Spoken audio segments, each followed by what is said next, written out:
2025 के साल में हमने देखा कि कई सारे सुप्रीम कोर्ट के ऐसे जजमेंट आए जो फैमिली लॉज और फैमिली कोर्ट के रिलेटेड थे, जिनकी मैटर फैमिली मैटर होती है उनके रिलेटेड थे। मेंटेनेंस की अगर हमने बात की, इनकम एफिडेविट की हमने बात की, तो कई सारी ऐसी मैटर है।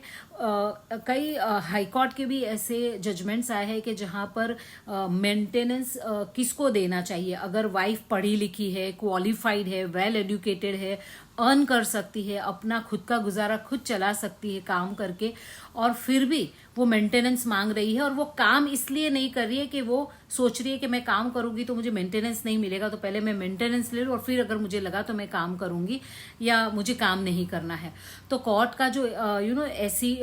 महिलाओं के प्रति जो अभी रवैया रहा है वो ये रहा है। हालांकि वो रवैया थोड़ा सख्त रहा है कि अगर आप पढ़े लिखे हो तो आप आइडियल घर पे बैठे ना रहो, आपकी जो कैपेसिटी टू अर्न है आप उसका गलत फायदा ना उठाओ। हाँ, आप अपने आप को अगर उस तरह से उस स्टैंडर्ड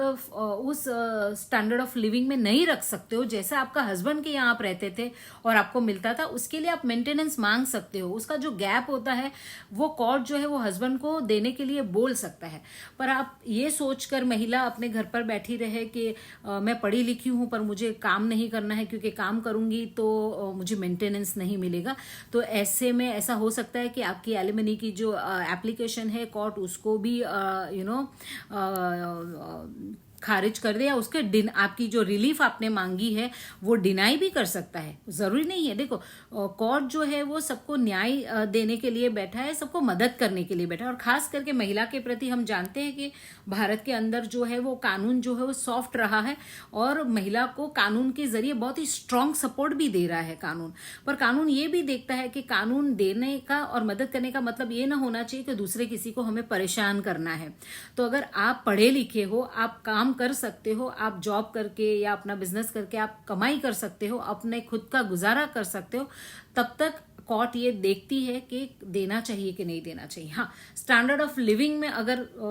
समझो कि वहां पर मेरा जो लिविंग स्टैंडर्ड ऑफ लिविंग था वो इस तरह का था जिसके सामने मेरी इनकम जो है 20% या 50% ही है, तो जो 50% का गैप होता है कोर्ट जो है वो हस्बैंड को बोल सकता है कि ये स्टैंडर्ड ऑफ लिविंग से तेरे साथ रही है, तो अभी जब अकेली रह रही है, स्ट्रगल कर रही है, तो वो उस तरह से क्यों रहेगी, है ना, तो देखो तो इसलिए तुझे उसको देना पड़ेगा।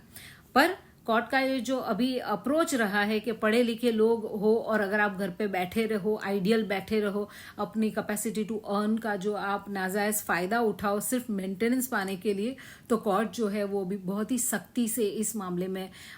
देखती है और फिर उस तरह के डिसीजन लेती है। तो जब हम मेंटेनेंस मांगने जाए तो हम बहुत ही रिलायबल चीज़ें हो, बहुत ही ऐसी बात हो जो कोर्ट भी उसको मान्य रखे कि सही बात है, तो हम उसका आगे बढ़े। कई बार ऐसा होता है कि वाइफ जो है वो बहुत बड़ी बड़ी डिमांड्स कर देती है, जब हस्बैंड के घर पे रहती है तो उसकी जो लाइफस्टाइल होती है वो उतनी नहीं होती है जितना वो मेंटेनेंस मांग रही है। फॉर एग्जांपल वहां पे उसका हस्बैंड समझो 50,000 कमा रहा है तो वो लोग 40,000 में अपना घर चला रहे हैं। अभी वाइफ जो है यहाँ पे आके बोलती है कि मेरे को 75,000 रुपया मेंटेनेंस चाहिए, तो ये पॉसिबल नहीं होने वाला है। और पॉसिबल तो ठीक है, पर इसके प्रति जो कोर्ट का जो अप्रोच है कि आप पढ़े लिखे हो, क्वालिफाइड हो और आप घर पे बैठे हो, तो वो चीज़ नहीं होनी चाहिए। और उस चीज़ के प्रति कोर्ट का जो अप्रोच है मैंने आपके साथ शेयर करने की कोशिश की। तो thank you so much for watching my videos.